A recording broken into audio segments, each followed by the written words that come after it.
Hey guys, what's up? It's Simba here. Thank you so much for joining me on the Vision Board podcast.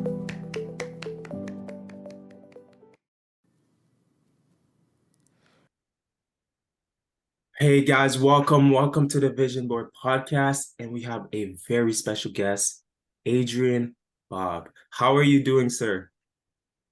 I'm good. Thank you so much for having me. No worries. So I met Adrian at the house event, and I was very fortunate enough to hear his background on his film industry, his directing skills, and his VFX journey. And to me, I want to say that that story that you mentioned, how you first started your film, was I never heard of that type of story where you had to like you put in years, you know what I mean? It wasn't like your first film popped off. It was like years in the making. And shout out to you, Adrian. And I want to say welcome again to the Vision Board podcast. Um, what have you been doing lately so far? How's your morning been? What's new with you? What's going on? Oof, it's such an intense question to say what I'm working on now. I mean, right now, I will say in terms of my personal projects, my most recent short film, The Foreman, is just doing its second year of festival run, almost coming out of. Actually, we did it we started last July, so Hmm. technically we're coming up on a full year. And in that year, we've been everywhere from Fantasia in Montreal to Sitges Wow. in Spain, Holly Shorts in LA. We were just in Seattle for Seattle International Film Festival. Hmm. Uh, and that's just those are just some of the more bigger names, but we've been everywhere. We've been all over the place, and it's still picking up steam. So it's been great to kind of see everyone love that film. It's a sci-fi horror film, and it seems to have a lot of interest and a lot of uh, um, praise for being something new. And I think that to me is always the number one thing that I have to do, no matter what I do, is make something new. So to hear that that's resonating is a Hmm. great feeling. 100% shout out to you on the foreman. I saw the trailer and I want to say who's the actress playing the shooter? She did a great job, honestly. And the music background and everything, she was just really in the mood. It was like a suspense type. I'm gonna see it. I want to know how I could obviously see it. But yeah, who is she and how did you find her? So, I mean, with everybody I work with, especially actors, there's the process is pretty regular. You have an audition. The actress in The Foreman is Sophia Walker, and Okay. she did a amazing job. Same with my other lead. Well, there's only two actors, but the other lead, the supporting actor, Gabriel Darku. Hmm.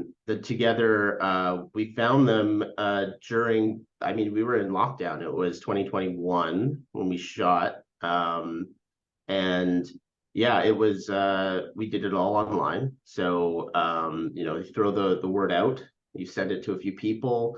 They kind of send it to someone else, they suggest someone Hmm. else. And then after, a brief audition period, you watch what they've done, and she just nailed it. She was the perfect person for the role.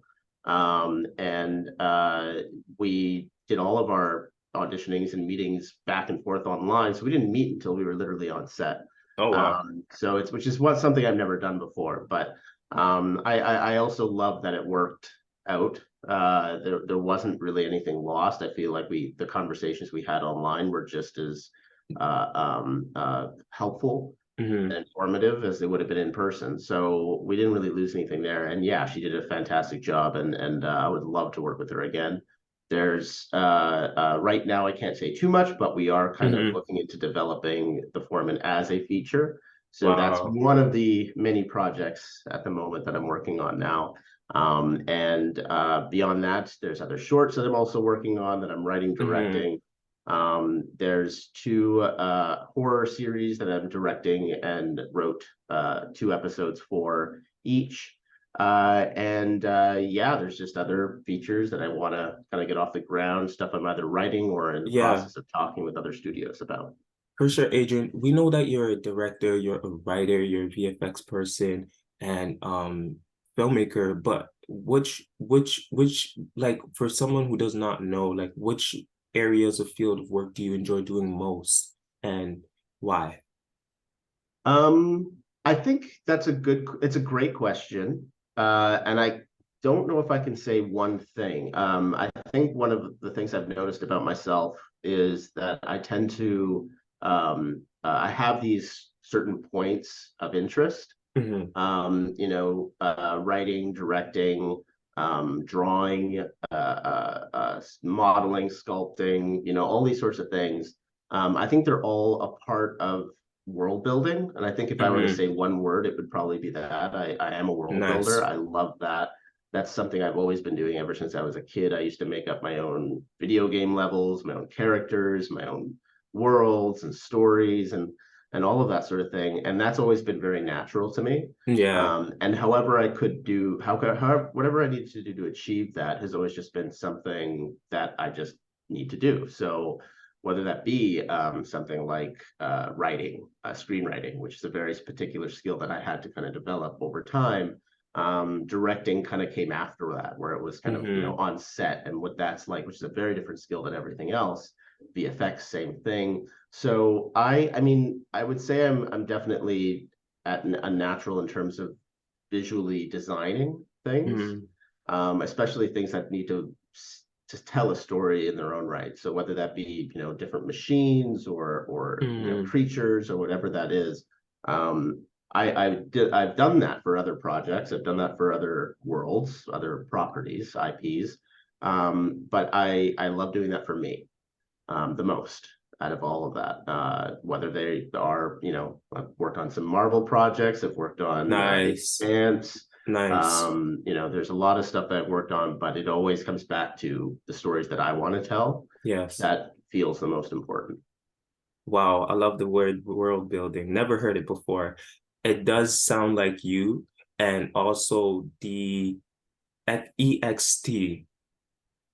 That one stood out to me, I want to say, obviously, because we know that in this world nowadays, we're hearing about AIs, we're hearing about like people abusing CGI. And I think that people are not doing everything. Like they're just maybe hiring a couple of, yes, it's okay to do that, but like I'm saying, how do you feel about like the new technology that we have and people not using it properly, or just um I would say plagiarizing the materials and not doing it justice? Like how do you feel about what's going on today? It's such a strange thing what's going on right now because I feel like on one hand I've been following the advancements and just talks and discussions about AI probably since I could. So ever since I was a teenager. Hmm. I think the topic is fascinating. I think what you can do is fascinating, and just the idea of what it means, what even in just in human intelligence is, we don't really know, and Hmm. we're still that's still something we're trying to figure out. So what's going on now feels a bit like cheating, in my Hmm. opinion. It feels like a lot of marketing is Sure, being done yeah. right now. And I think that AI is the new buzzword. Before we've seen it with NFTs, we saw it with there's always this kind of tech thing that's the hot new word, and then Hmm. everyone immediately jumps in like it's a gold mine. And I think because of that, you're seeing a lot of marketing use AI out of context and out of term. I don't think that what we have right now is AI. I think what we have Okay. right now is generative, right? It's Hmm. generative AI. It takes a lot of it needs a database, Sure, right? yeah. And I think that's the biggest thing that we need to keep in mind right now is that these images that are being put out, they're beautiful, they're lovely. However, they're pinpointing things that we see as beautiful and lovely, and Mm. focusing a lot of attention on how to make the perfect image. Right now, that's something that I find really interesting because if you look deeper, you'll find, oh, there's all these artifacts of things that don't really make any sense. Hmm. And that for me, I've spent years studying the arts. My degree is in fine arts, visual arts, Hmm. and teaching visual arts. And a part of that is even going to, like the masters and going to galleries and going to art galleries all around the world.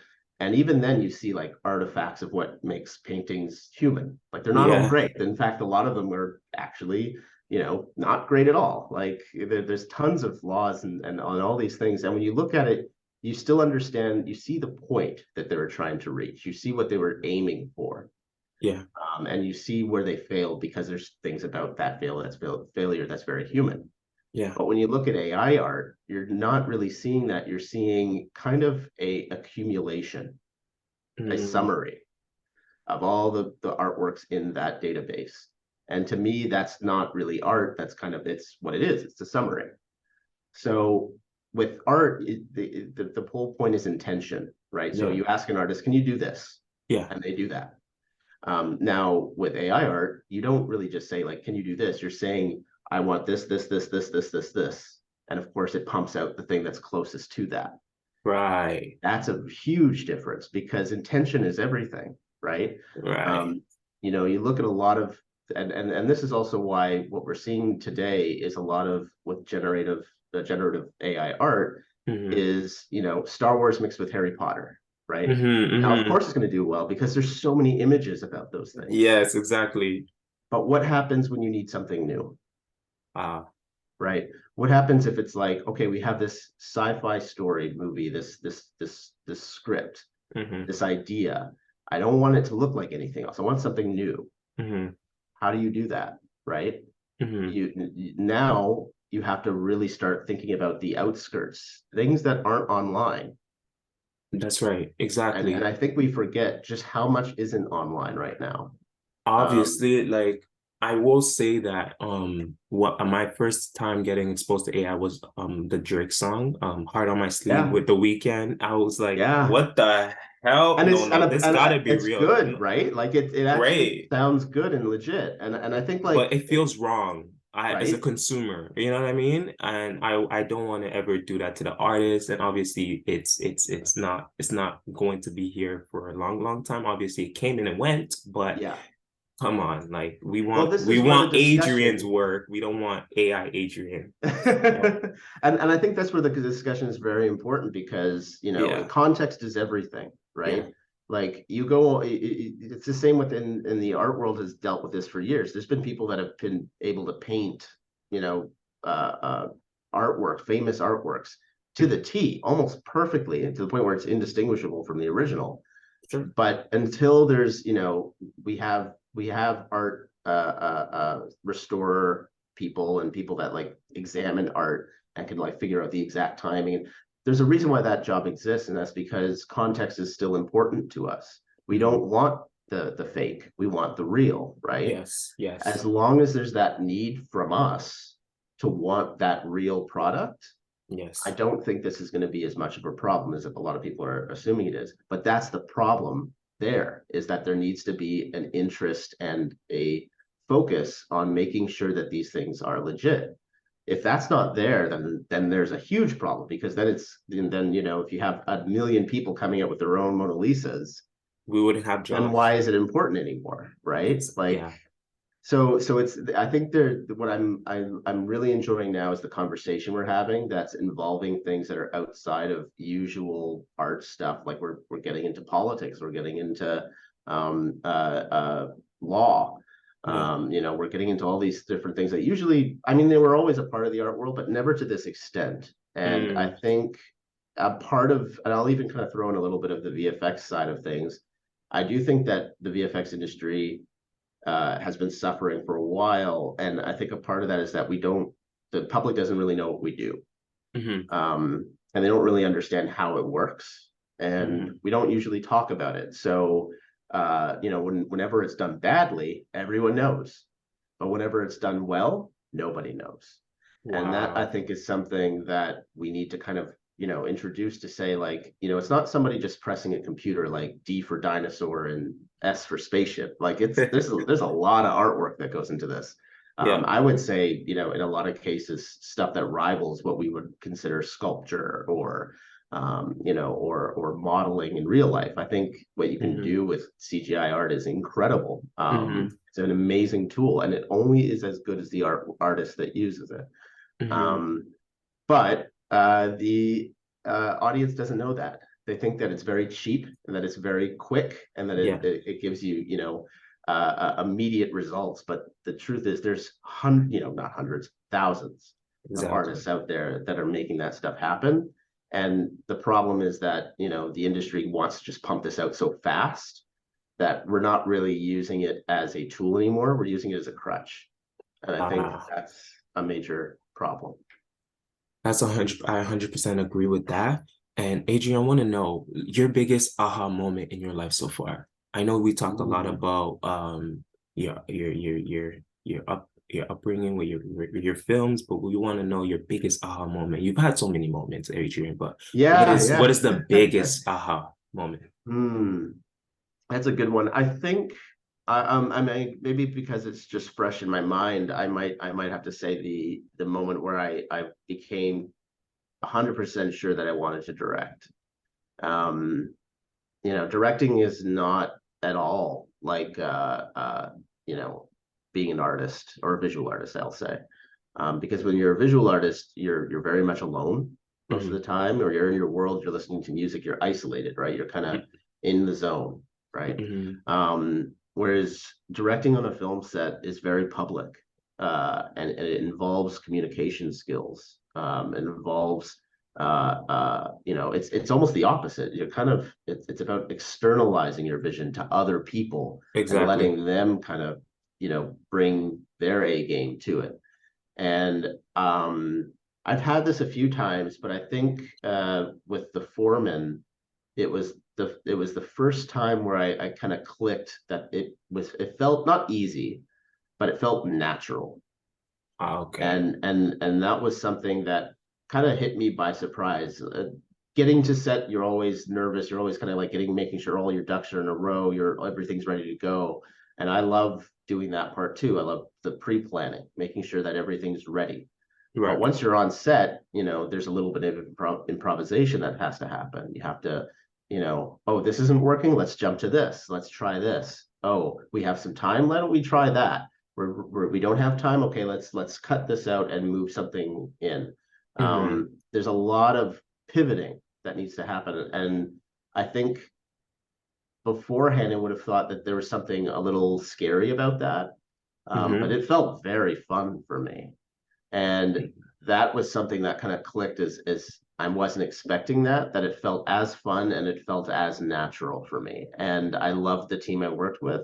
A lot of that team I'm working with on the next projects I have coming up. Yep. And it's that kind of, and then obviously that won't happen with everybody you're with, but it's still that sense of, it doesn't have to be perfect, but you are kind of, opening yourself up a little bit to other Yeah. people and letting them kind of take part in your passion, which is, I think, for most artists is a very difficult thing to do because it's asking a lot. It's asking for vulnerability.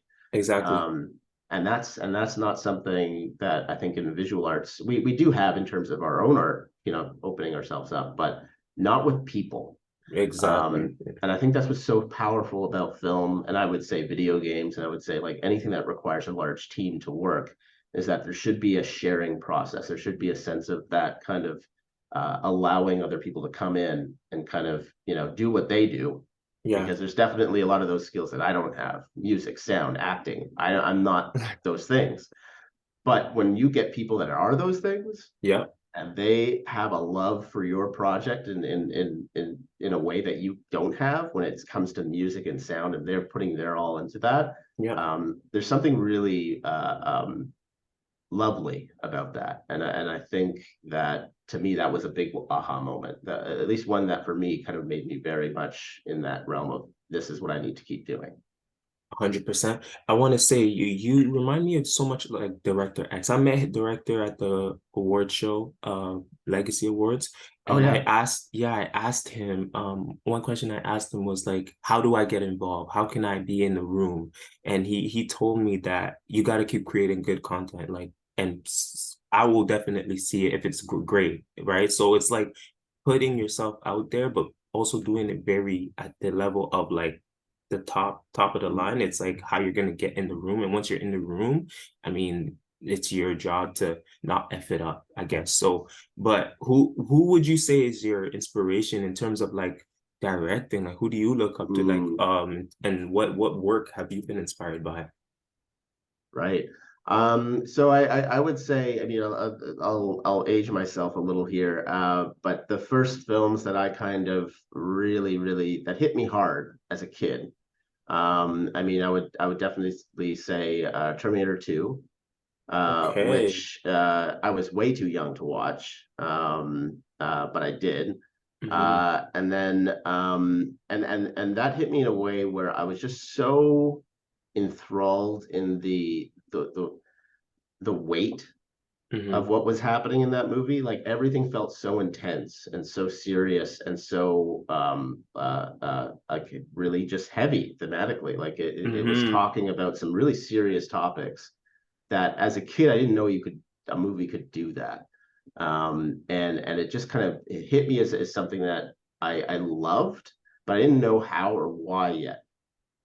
Okay. But I would say that once I got older, I saw The Matrix, Oh, um, and classic. and I saw that like perfect age. I was not quite a teenager, so I was like 12, and Hmm. I was just going into it was like the summer in between, but Hmm.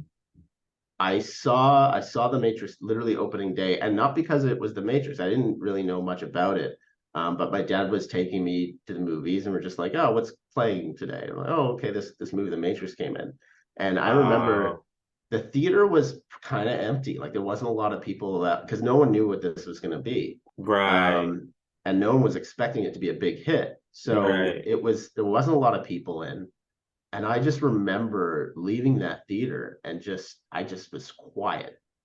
I was quiet the whole time and I was just thinking for days and days. And I went to school and like, guys, you don't understand. You need to see this movie. Like Yeah, yeah, this is yeah. something else. And it just kind of opened myself up to thinking about things that I hadn't thought of before. Okay. Um, and I feel like that's what's so interesting about that movie is that it's fun. And I think Yes. that's the first and foremost thing that people kind of forget is it's a very fun movie. It's visually stunning. And then it also tackles some pretty big questions at the same time. So it's not just doing the like we're super serious and we're making this story about A, B, and C, and if you don't get it, then it's your fault. It was very open to everybody, even to people that were under 14 that weren't allowed to see it.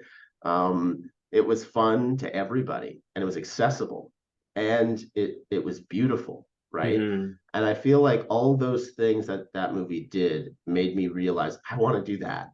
Okay. That's the thing I want to do because to me, I love thinking and talking about movies. It was something I've always done with my dad. After every movie we would watch, we'd have these big long conversations, Yeah. and I've always loved that. But then I also love the visual side of things, and when something looks beautiful, and The Matrix looks still does today. It does. It's a gorgeous looking Shout out to movie. Keanu Reeves. That was amazing. Yeah, like Yeah. everybody, the team, the Wachowskis, like they made something I think that was just the perfect movie for the right time, where it was just like, the internet was on everyone's minds, but it wasn't what It the internet would was. become. Yes, I It was remember. new, right? Like it was Hmm. like everyone knew about the internet, but it wasn't the internet today. It was kind of this the really was more of a cyberpunk kind of internet where it was very rough Mm. and like all the things online was very sketchy and there was kind of a sense of like unpolishedness, like right, like everything was Yeah, like yeah, yeah. Newgrounds and like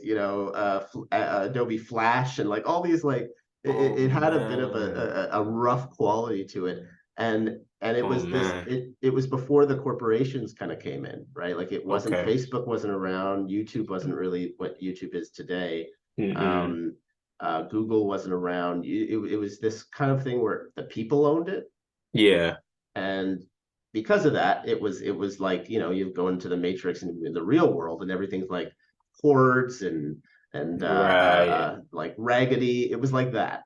Right. And you know, and then the Matrix was almost like what the internet became, which was this very like corporatized, like, you Yeah. know, controlled kind of environment. So I feel like it just, yeah, right time, right place for me. And I think just the movie in general. And I think it's one, it might have even been one of those things where I don't think the creators knew what they made. I think Yeah. they just hit gold. And you know, I mean, we're still using lingo from that movie today, which is crazy to me. Sometimes incorrectly, Uh-huh. you know, but it's And then still we it's still do the matrix moves till oh to this totally. day, You you know know, what I mean? it's something that's now cultural, Right. and I think that's and it's not something you can construct. That just happens, and I love it when that happens. Lovely, lovely. Adrian, any advice you would have for someone trying to do exactly what you're trying to do? What would you advise them to do? Um, First and foremost, always never feel like learning is done. Hmm. Always keep learning. You know, when I came out of university, I was in fine arts, so I knew how Hmm. to draw, I knew how to sculpt in clay. Um, I didn't have any computer skills. Well, I mean, like on my own, I did, but I taught myself Photoshop. That led to something else. It led to me being in storyboarding and concept art. Hmm. And then through that, someone threw a ZBrush at me, and I jumped into that, and my sculpting knowledge just rushed right in. Learned that program, started getting 3D jobs. Hmm. Then, because people thought I could model, which I couldn't, I could only sculpt. Hmm.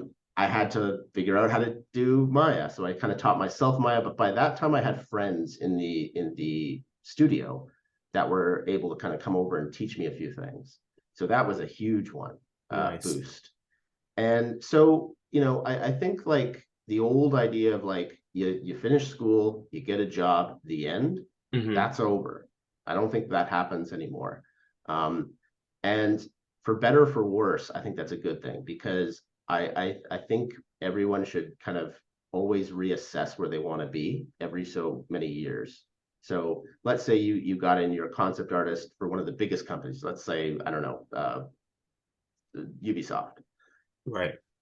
Great, you're there, and yet you feel like you want to do more. That's not a bad feeling. Okay.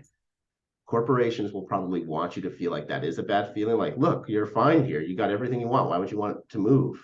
Right. And it's like you're going to be fighting that because a corporation wants you to stay in one spot and rely on you. But remember Hmm. that you have to take care of yourself more first. That is the most important thing. A company will survive or not survive, whether whatever you do or not. Yep. You need to look after you. Exactly. Um, and I think I would say to every artist out there, that's not a bad feeling. That's a good feeling. If you feel like that's not supporting you and you want to do something else, do something else. That's okay. You know, it might be rough, it might be a difficult decision, but depending on how difficult that decision is and how much you want it, Yeah. and that want still wins out, well, there's your message. You have to find that. You need to figure out and pursue how to get there. Now, when I did these different changes in the industry, Hmm. I didn't have as much stuff online. I had to, you know, subscribe to like what was it called? Daily tutors, something like that. Digital tutors. It was like this online kind of school, and you pay a fee, and you get to have all these tutorials. All of those Hmm. tutorials are online now. Nice. So it's a lot easier to learn by yourself. The only thing that you need is discipline, which is hard. That doesn't come easily to everybody. You know, and learning is hard, and it sucks a lot because it means that you have to, you know, be bad. You have to be bad. You have to suck in order to get better. But that's good. That's a good place to start, and then you kind of move on from there. So all I would say is just, you know, never think that you need to stay as one thing or a cog in the machine, even if you're the Yes. best cog in that machine. If you have a feeling to expand yourself, to move beyond that, to do something else, to tell your own stories, Hmm. this is something we need more now, more than ever, especially with, you know, AI and all these things coming in, and people being like, movies in the net in a decade are just going to be you prompting and watching your own movie. And I look at that and it's like, Oh would we man. really want that though? Because like, Mm-mm. anyone could write a book about themselves in any scenario, but no one does, right? So it's like Exactly. this is how execs are thinking, because of course executives would love this ability to make it just pump out hits without having to pay anybody. That's their dream. Wow. Wow. Right? That's not an artist's dream. That's their dream. So I think now more than ever we need people that are in places that of creative power, like being a visual artist, like being a musician, like being all these things. And I Yes. think we need to get them to realize that you're the one that can create these worlds. You're the one that can make these stories. You're the ones that can do this on your own if necessary. Yes. Um, and I think that needs to be a bigger suggestion I'll put out into the world, that we need to hear your story, because chances are your story is the one that we're not going to be seeing Marvel tell anytime soon. And Exactly. and the story that Marvel wants to tell it sometime soon is the story that all AI is going to want to tell, because it's Exactly. successful and it's established. So what we need Exactly. now more than ever is the unestablished, um, Exactly. and the unique and individual. Well said, Adrian. Thank you for getting it done at the Vision Board podcast. We have a final question. We want to know what soundtrack defines you right now, Mm, your mood? It's a famous segment. What beautiful soundtrack is your choice right now that's a great question. for the outro? I really love Donald Glover. I love all of Nice. his stuff, and I jump around. Well, I mean, I don't even think his last album had a name. I think it was just a date. It was a day. Yeah, yeah, yeah. With And numerals. Yeah. yeah, exactly. And I don't Mm. even remember the songs because it's everything's just a number. But I love that album so much. And that I'll say that, and then also what was it? Gorillas Demon Days. I think I Camila really love Demon. that soundtrack too. That's a Okay. that's an old hit. That's like my like teenage hood, but I love it so much. So I jump back from those two all the Oh, time. we're gonna add it to the outro. Thank you for getting it done. And how can people find you on socials? So pretty easy to find. You can find me on Insta at Bobb, so ABOBB. It's two B's Maybe. at the end, or on Mm-hmm. my website at adrianbobb, one word. And from there you can see all of my other socials and things like that. But Insta is pretty big, especially for all the projects I'm working on and when they're released. There you have it, Adrian Bobb on the Vision Board podcast. Thank you, Adrian. We'll talk. You have a great rest of your day. Take care. You too. Thanks for having me. No problem.